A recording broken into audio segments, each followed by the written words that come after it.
Hello and welcome to another fun-filled nonsense retrospective. I'm your host as always, Rick, and joining me equally as always is Devon. Hello. Yeah, today we're doing another good old top 5. So I guess this is technically kind of an after dark, but we're not going to go too far into the tawdry details. But before we get too far into any of that, we have our good old time-honored tradition of the nonsense asinine hypotheticals. What have you got for me today? I had an interesting conundrum when coming up this top 5 list, in that I thought of someone I wanted to put on, but they weren't really a specific person, more of a general idea. So with that being said, what general idea type of person would you have put on this list if you had a specific example to put on the list? Okay, there's two things on my list that are very definitely individual people, but you could extend that idea to their entire culture. So I guess thinking of one that's similar to that's different. Just succubi, I guess. It's one of those where you can't have a succubus waifu, you will die. Oh, yes, yeah. The only way to have a succubus waifu is to be basically celibate until she ascends from being a succubus and becomes something else. That's not how most succubi work, and you know that. Yeah, exactly. Like the one that I can think of, I think there's two succubi that work like that. There's like one in like one of the Pathfinder games and one in one of the D&D games, and like those are basically the only two times that works, and you have to be celibate until she is fully like quote unquote redeemed. I mean, I'm just remembering the Bow Buddy comic of being like of the Gooner being like, "Yes, my lady, I can coom again," to the very young and innocent succubus, and then cut to the next panel where the guy is clearly dead and the succubus is crying and her mother's like, "I told you, you can't trust coomers." But yeah, my general pick for a gang is the succubi. How about you? Dark Eldar. Yeah. Drukhari, if you want to be technical, because that's what they're called now. But yeah, Dark Eldar. I couldn't think of any named Dark Eldar to put on my list because I didn't want to put Lilith on there because I kind of don't want her as a waifu. Like, she's hot, yeah, but not waifu material. Oh, I don't know. Dude, she's up there. I mean, I don't care what your personal opinions are. That's fine. I'm telling you what mine are. Sure. Do you have a hypothetical for me? My one for you is you have to get an obscure tattoo, as in a tattoo from a well-known franchise that a casual fan would not know or be able to identify. But you already know this answer because I told you I was going to get it and then I decided not because I'd regret it, and that's the flying hellfish tattoo from The Simpsons. Yeah, fair enough. Like, it's a good question, but you know my answer because I've spoken about it on the podcast at least 3 times. So what about you then? Because clearly you've got a bit more of a horse in this race. Yeah, I was going to say the no homers thing, but that's a bit too on the nose. So what I'm actually picking is there's a deleted scene from Empire Strikes Back where C-3PO rips a sign off a door that stops people from going in and getting mauled by the Wampa. I would get that symbol. Just the symbol, not the writing. Well, it does have writing, but it's in Aurebesh, so basically it means nothing. Okay. So space kanji. I mean, if you want to be a fucking weeb about it, sure. Yeah, space kanji. It looks nothing like kanji. Yeah, I know, right? So why are you calling it that? It looks more like space katakana, if anything, but yes. Kanji is quicker to say than katakana, alright? I don't think it looks very Japanese at all, is my point. Yeah, but okay, it's a space alphabet, and it looks more like katakana than it does English. It looks more like the Russian alphabet than anything, if you want to get technical, but I don't know what you call that. Yeah, Cyrillic, I believe. Yeah, I think that's a more accurate description than going straight for the weeb shit just because you want to get fucking brownie points with your anime nerds. Space Cyrillic. That sounds like a Star Wars name. It does a bit. It's the Glupshito of alphabets. We apologise to any Russian fans who aren't war criminals. Yeah. Or anybody in the Russosphere who are not Russian. So basically anyone east of Poland. Yeah.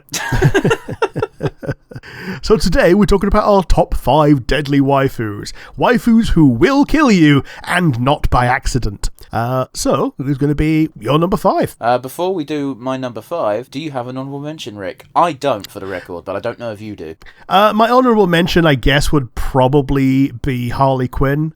just because there's too many iterations of her that are too different, and I don't know. I don't think she'd kill you if she's in a proper relationship with you. Like, the only people she kills are like that one night stand in the James Gunn Suicide Squad, and other than that, like, she tends to be pretty ride or die if she's with you. Yeah, I get that. So yeah, that's also part of why she's not in my top 5.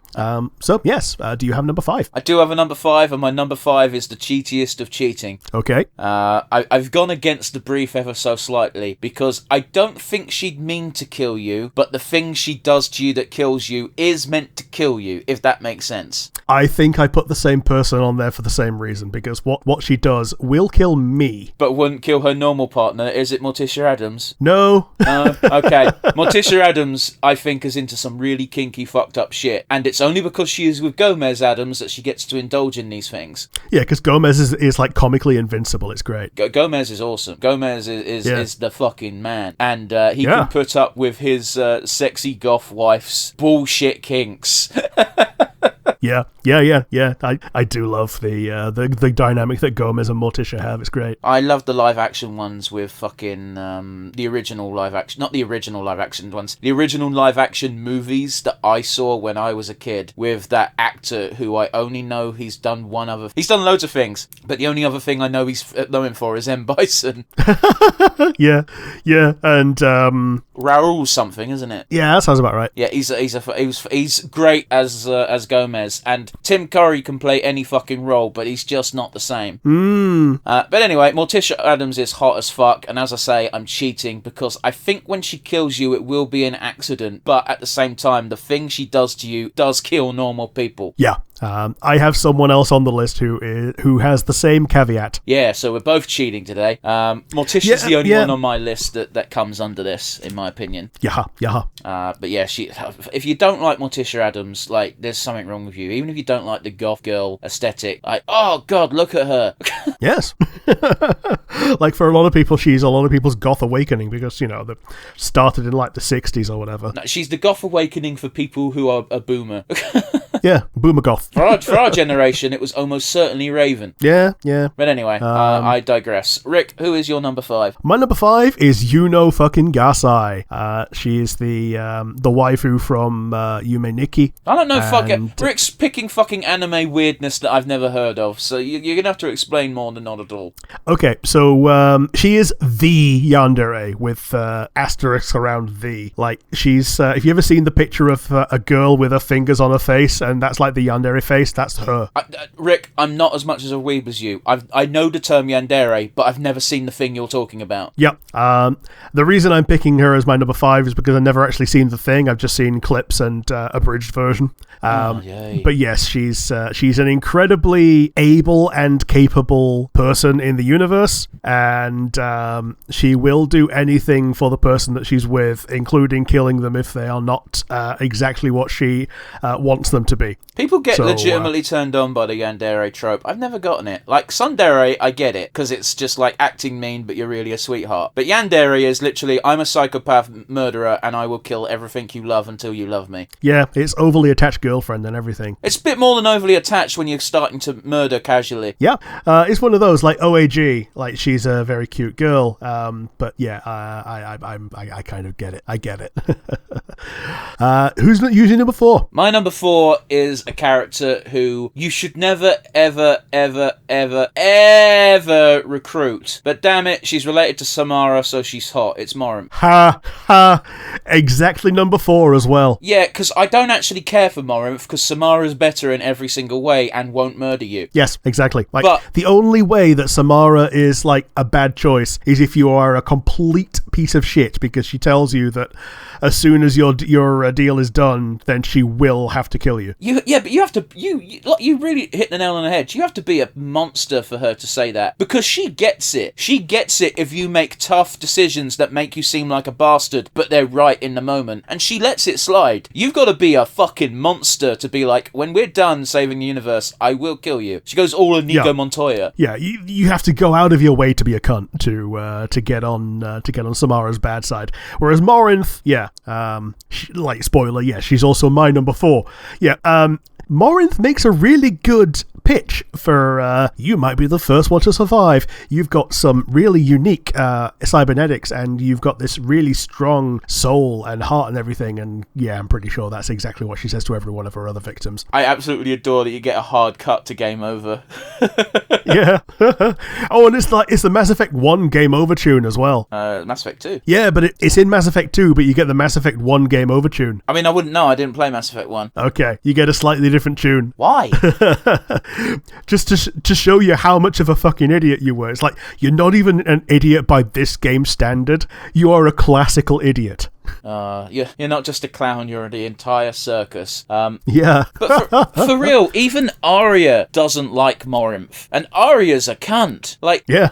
When you go to Omega to track down Morinth, you're like, by the way, there's an Ardat Yakshi. And she's like, I know. And I'm like, okay, so why haven't you done anything? And it's like, she hasn't tried to sleep with me, so fuck it. Yep. Morinth is a horrible, horrible person. But I'd hit it if you could do it safely, but you can't, and that's kind of the deal. I don't understand the rationale for... Like, as you said, you have to be an asshole to pick Morinth ever. But, like, yeah. There's not... Why are you an asshole as ME2 Shep?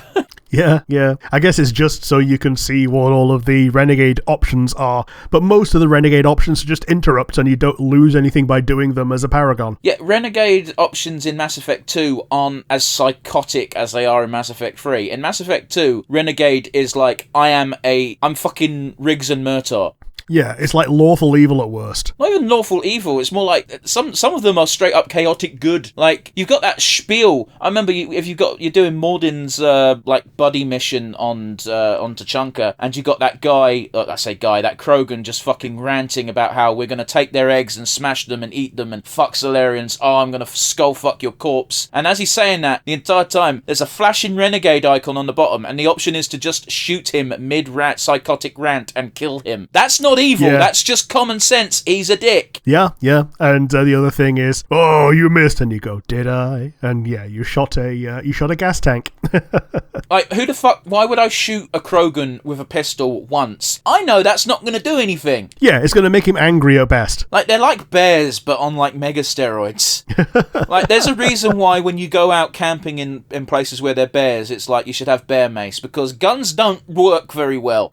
Yeah, like you might shoot them, but you're not going to kill one. You might kill one with a bullet, but it takes time. Like, bears are basically natural tanks. They are scary. Bear mace, however, burns like a motherfucker and makes them go, ow, my eyes, I'm running away. Yeah. I don't want to bear here. I'm going to bear somewhere else.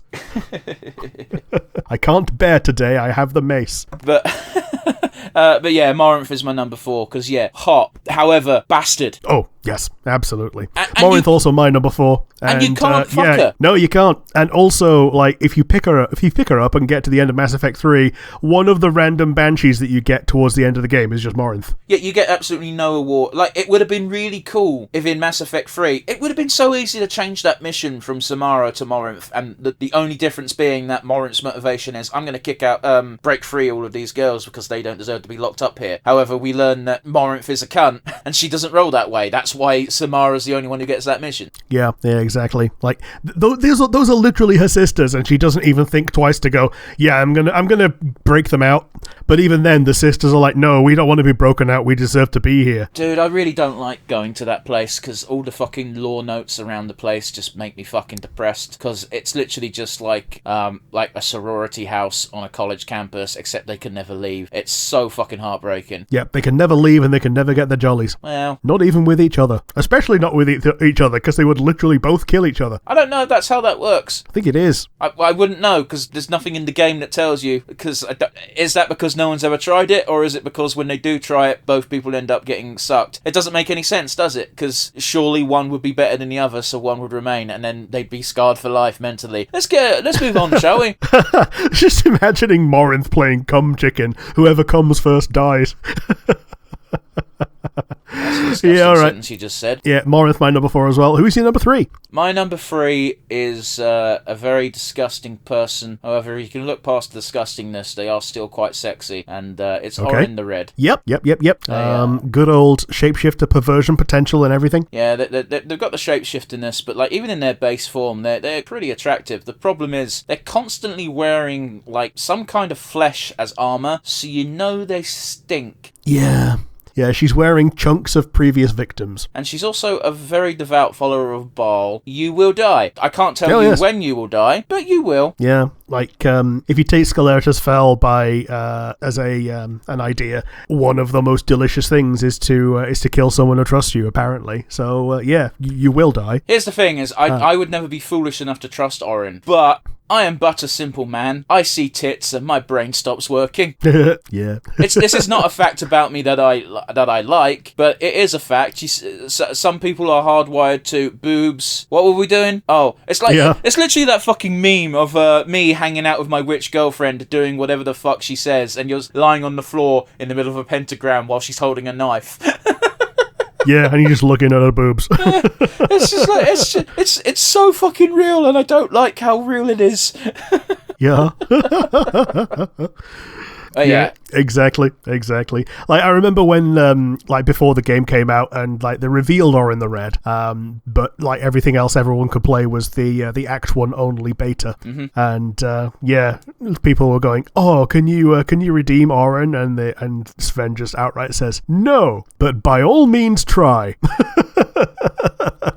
But it's one of those things where, man, I go on about this a lot, but I hate evil always has to be redeemable or has to have a good motive for doing things. I love Baal in Baldur's Gate and I almost said Dragon Age, Dungeons and Dragons in general, because it's just like, why do we kill Father? And it's like, 'cause it's fun. Yep. And like the main reason that he retains any amount of power in cities and stuff is because nobles will always bribe Baal cultists to not be the next one to get murdered.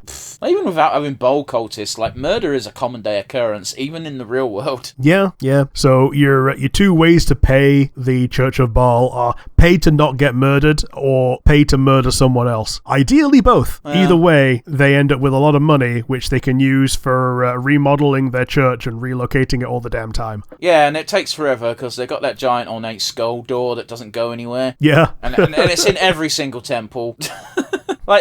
Talking about redeeming Orin the Red, people seem to forget this, that the only reason why Dirge is possible to be redeemed is because the big old murder chunk of his brain has been scooped out, and even then, he still really wants to murder people. Yeah, like his body is like predestined to do murders. Like, you lose control of yourself for a moment, you just murder on impulse.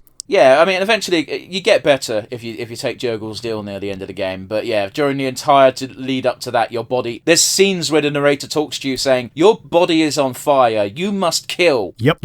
And just in general, like, it's a weird one where the tadpole actually makes you better as the Dark Urge. Like, because it fills in some of the blanks that you would otherwise, have as literal blanks because those bits of your brain are missing. Because they were dug out with an ice pick. By who? Orin the Red. Yeah, who I would totally fuck. It's a very bad idea. Do not stick your dick in crazy, especially not certified murder crazy. However, it's D&D. You can come back. Yeah. Who's your number 3, Rick? My number 3 is also a Baldur's Gate person, and going by your Morticia deal, potentially a cheat, and this one is Minthara. Does... Here's the thing. I've seen Minthara's route. If she's with you, she is very careful not to hurt you. But not that careful. Go on. The thing that she does to you is she laces her lips with poison, and if she had her way, she would lace your food with poison. This does not kill an adventurer that is strong enough to have freed her from the Absolute's control. It would kill me. When in game does this happen? It happens in conversation. So if you're smooching her, and you can even like ask her, "Was that poison, by the way?" And she's like, "Yes, of course. I need you to be strong enough to survive Menzoberranzan if we ever go back." Yeah, but isn't the implication that she would scale that back if you were truly a weakling? I don't know. Well, because the implication is if she's trying to subtly increase your resistance, then she has to start small enough for you to handle. And you got to bear in mind, there's poisons in D&D that only do 1d4 damage. A commoner can tank that. Once, yeah. Yeah, but there's there's a good chance that she gives you like one kiss a day, and then eventually you get resistant to poison, maybe even immunity. Are you telling me you'd survive on one smooch a day? Dude, I only have to kiss her lips once, then I'm kissing other places. All right. I'm saying I don't think Minthara... I mean, I'm not going to make you change on the fly, but Minthara I don't think counts, because she makes it very clear that she understands your limits. Man, I'm just thinking of Minthara with a toxic quim. That was a news story in like 2010, by the way, which... Was it? I think it was a tabloid headline, so I wouldn't put too much stock in it, but I do remember reading an article, and the fact that it starts with a Nigerian man accuses his wife of poisoning her vagina in order to murder him. Like, I'm pretty sure it can't have been real. However, it was in a newspaper. However, that newspaper was The Sun. So okay, so that's slightly more credible than the Daily Mail, but that's like a very low bar. Oh, you got to bear in mind, we used to get The Sun in my household back when my dad bought papers because the sport was good. Had nothing to do with page 3. Funnily enough, The Sport is the newspaper that is very, very definitely like the least concerned with news. Because all they have to do is people will buy that paper just for the football scores. I mean, people buy the Daily Sport for boobs. If you say, I don't fucking read newspapers. Have you never seen the Daily Sport? No! Okay, I think it might be weekly now, but yeah, The Sport is literally just if page 3 was the entire paper and most of the stories were shitposts. I just don't understand. Fucking buy a porn mag. Yeah, but this was 40p. Buy a porn mag. You can see vaginas in those. And the stories are way better because they're so outlandish, but who cares? Because it involves like a man with a 10-foot cock. Yeah, my favourite thing about The Sport, though, is that they do the newspaper thing of, like, putting certain words in block capitals, but it's always something like, I put cream egg up my arse! Oh, boy. Yeah, well, I'm sticking with Minthara as number 3, because I am too weak for her, she is too much woman for me. Who's your number 2? My number 2 is, screw it. It's Luke from Has Been Hotel. Yeah, cool. Yeah, she's not a nice person in any way. She's not a nice person. She's fucking hot, though. Oh, yes. I think it's weird because she is clearly attracted to Adam, despite Adam being the douchiest of douchebags. Yeah. So if she can put up with that, she could probably put up with me. However, if you are not her type, I think she would get rid of you with deadly deficiency. Oh, like, I totally agree. And I'm also, I agree with your assessment that, yeah, if she can put up with him, then she can put up with anything. But there's this weird thing where maybe the character has two different sides, and when he's not being his public showing self, he is nicer and easier to deal with. However, we never see that in the show, so I'm going to assume that is not the case. And it makes it very confusing as to why any of the women in heaven put up with this shit, apart from the fact that he's the first man. But that doesn't really matter, does it? Yeah, he's the first man, and he was literally the best of all men until there was a second man. Oh, we don't know that. Well, I mean, by definition, yeah, anybody would have been better than him. Not necessarily. We don't, Adam is competent when it comes to almost everything he does. True. I think it's really easy to forget that because he's such a giant dickhole. But, everything he does, he is incredibly skilled at. He plays a musical instrument to an expert degree. He leads the extermination squad and seemingly never gets hurt until he gets ganged up upon by Lucifer, and not even just Lucifer. Lucifer was kind of a surprise attack when you think about it. Yeah. He kicked the shit out of Alastor, which everyone in the fandom agreed up until that point was a big dick problem threat of a cosmic scale. Yeah, and even Alastor thought that he was going to immediately win, because as soon as he dies, he's like, what the fuck just happened? It's when his microphone stand gets split. It's such a funny shot, and it was incredibly well animated, because the look of confusion was just, chef's kiss. Yeah, totally. But yeah, Lute's on my list because, she's hot, but I could see this being having a cop as a partner and being one day you didn't make the dinner, and that's when she snapped. And then all her buddies on the extermination squad were just yeah, no, he was crazy. He had it coming. Yeah. All cops are bastards. Rick, who's your number 2? My number 2 is Poison Ivy, Dr. Pamela Isley. She is shown to actively seduce men, and these men know that she kills them, and yet they go for it anyway. Why? Because she's a hot redhead. Well, also, depending on the comic book and or movie, there's pheromones in the air. Like, she cheats super hard. She does, but she's also a hot redhead. Like... I mean, she wouldn't even need the pheromones with me. Again, it entirely depends upon which version of Poison Ivy we're talking about, because there's versions of Poison Ivy where she's still got a pretty face and she's still got a curvy figure, but she's got like leaves and stuff embedded in her, and it doesn't look appealing at all. Yeah, like the only time that she would not be out to kill any man that she sleeps with is when she's in the committed relationship with Harley Quinn.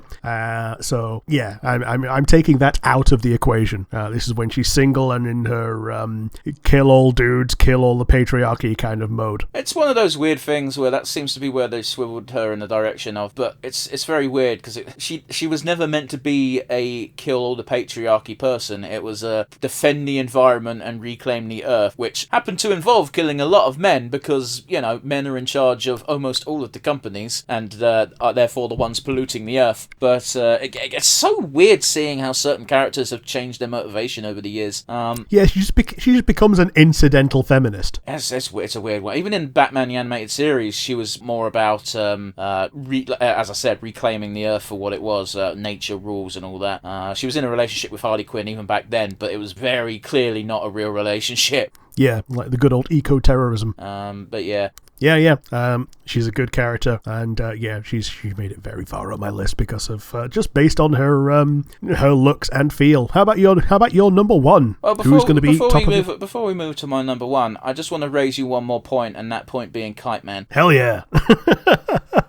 If she can put up with someone like who's that pathetic, then I might have a chance to not die. He's not pathetic. He seems to be quite a considerate person when it comes to a relationship. It's just, you know, his powers are crap. I was bringing up Kite Man to just sort of counteract your if she's not in a relationship, she's like kill all men, but like she's openly bisexual. Yeah, like she can be in a relationship. Like if you're a one night stand, you're dead. But if she's committed, then you might have a chance. However, I'll also raise you another one: wax lips. Huh? Oh, do you not know this? Oh, is that the idea that you put your wax on your lips so that when you kiss her you don't die? Yeah, but it's some. Oh God, do you remember the George Clooney Batman film? It's been a while. Wait, was it George... Is that the one with the Riddler? Was it... No, fuck off. No, it wasn't. Oh, the Riddler was a different one, wasn't it? The George Clooney Batman film was the one with Mr. Freeze and Poison Ivy. And okay. You had Robin in that. It was Batman and... I think it was the George Clooney one. Or it was the... it was either that or the not Mike Keaton, the other geezer. There were two guys who only played Batman. Joel Schumacher. No? Okay. Words. There was a Batman film. They only had one Batman movie. Poison Ivy was the villain. Robin was in it and Batgirl showed up for all of 2 minutes and no one cared. It had the Bat credit card in it. The Bat credit card. I can't believe we're doing this for the review because it's such a bad movie, but in like the best way. Like, sure. It's awful, but it's funny. I've definitely seen the Tim Burton one, and I've definitely seen the one with the Riddler. I don't think I've seen this one then. Yeah, Tim Burton directed the Michael Keaton original, the best live-action Batman movies. Like the first one had Jack Nicholson's Joker, and then we had Riddler and Tommy Lee Jones as Two-Face. Yeah. But yeah, anyway, I digress. The whole point is Robin gets seduced by Poison Ivy, and near the end of the... Wait, was it... They also had Bane in it. It was very stupid. Anyway, I digress. I'm fucking... ADHD is showing by how I'm trying to recall this one scene from a movie. Where she's like, time to die now, little Robin. And she pulls him in and they have this big old snog. And she just goes, ha ha ha, bye bye, and waves her fucking hand. And then her face falls and she's just like, why aren't you dead? And he goes, wax lips. And then she just slaps him. It's so fucking weird. Stupid. It's the dumbest. It's such a fun movie for how shit it is. It's not a good film, but it's entertaining. Ice to see you. What killed the dinosaurs? The Ice Age. To this day, I know I say it every time. I love every single Arnie impression. Always says a He's never made that sound.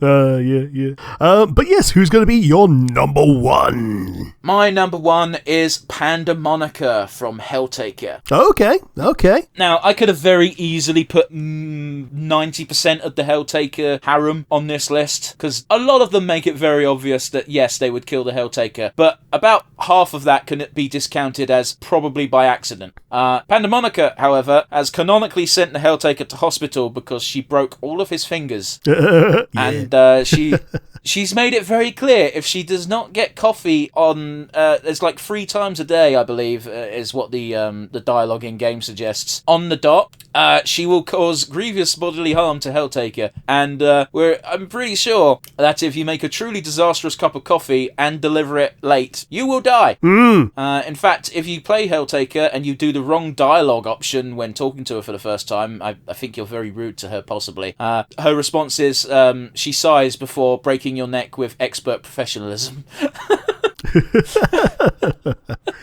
Yeah, the good old sleepy demon. Yeah, so she's the tired demon until she's had her coffee, then she becomes a sadistic demon, and she's the leader of the Leather Club. This is all coming from the Helltaker comics that Van Ripper did. I'm not just making shit up, I promise. And the Leather Club involves a lot of, you guessed it, leather and tying to devices, and we don't see what happens, but, like, the Taker must be a tough SOB to go through that shit. Oh, totally. Absolutely. But yeah, like, whether from a passionate night with the sadistic side of her going a bit too far, or just doing something grievous like not delivering her coffee on time, she is indeed a deadly waifu. I've put her more on this list because of her waifu ability, but make no doubt about it, she is deadly. Oh, yes. I also think, like, you've got a non-zero, it's a very small percentage chance of surviving with Pandemonica, but it's bigger than 0, which puts her above both Morinth and Orin. Like, Orin will kill you. You don't know when, but she will. And Morinth, if you try to fuck her, you're dead. Oh, yes, absolutely. But yeah, Pandemonica, you got a chance. And also, if you've seen her, she's the one with the big fluffy hair, and I really want to touch it. Yeah, the sheep hair. Yeah, she's adorable. I love her. Rick, who's your number one deadly waifu? My number one is General S. Death. And, you know, she's got death in her name. Even better if you take it in the Japanese pronunciation of S-Des. That's I am an S, as in I am a sadist. And yes, she is a sadist, and she's got death in her name.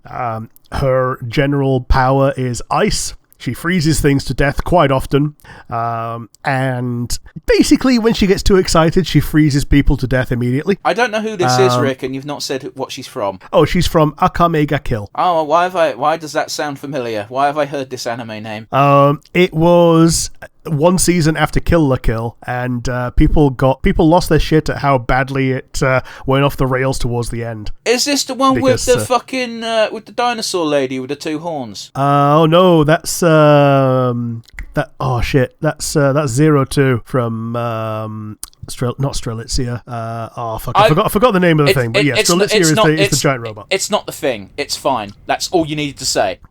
Yeah, it's not that thing. Right. It's not that thing. That's fine. Continue with General S-Death or whatever the fuck. Yeah, General S-Death. Yeah, she's incredibly good looking. The only person out of that entire universe that I would want to get with more is one of the heroes, and the heroes are not likely to kill you. Unless you're an arsehole, in which case they will kill you because they're all a bunch of assassins. But she's on the Imperial Army, and they're all bastards.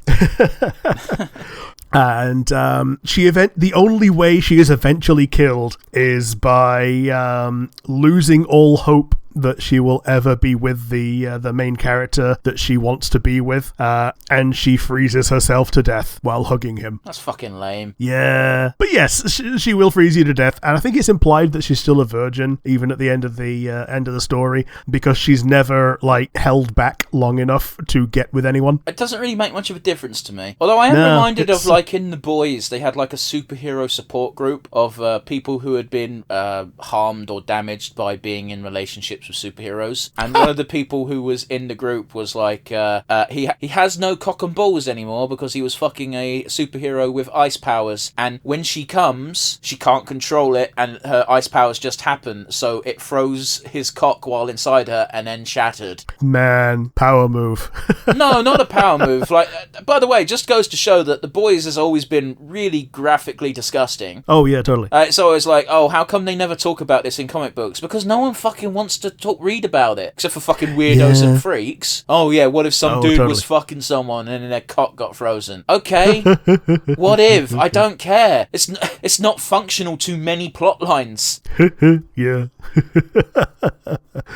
But yeah, that's my number one. Do we want to do the favourite of each other's or no? I mean, I don't see a point, because half the time I don't remember people on your list. And you can't even blame me today. You named 2 people from anime, and I know about anime, I know about mainstream ones, but I'm not a weeb like you. Sure. But yes, that's going to be it for us for today. Give us comments on YouTube, Spotify, or via the email, which would go to nonsensereviewuk@gmail.com. Let us know who you would put at the top of your deadly waifu list. There's bound to be people who we forgot. Hell, I had to really fucking think to fill out my list today. Yeah, same. And I think you picked some great ones that I didn't. Like Morticia is like top up there, definitely. Yeah, Morticia's also the one I've self-acknowledged as is the cheatiest when it comes to this definition. Here's the thing. I think it harmed us a bit by saying not on accident, because I can think of plenty waifus that are deadly to go with, but someone who'd kill you but not accidentally, that's tougher, because I don't tend to like that sort of character. Yeah, I mean, if it's all by accident, we could just stick to the Monster Musume cast, plus maybe Muffet, and that's good enough. I mean, yeah, if you want to be boring about it, sure. Yeah. Oh, they're not that boring. It's boring if you make a top 5 list and everyone is from the same fucking franchise. Yeah, true, fair enough. But yes, tell us your picks. Tell us your honourable mentions that, likewise like us, just fail to meet the criteria. No, fuck that. Just tell us your best one. Yeah, that's fine too, yeah. Or tell us anything. And tell us what you had for breakfast today. That's fine too. No, don't do that. Like, Rick's desperate for comments. We don't care about your breakfast. We don't tell you about our breakfasts. What makes you think we give a fuck about yours? But yes, that's going to be a goodbye from me. Bye, guys. See you next week.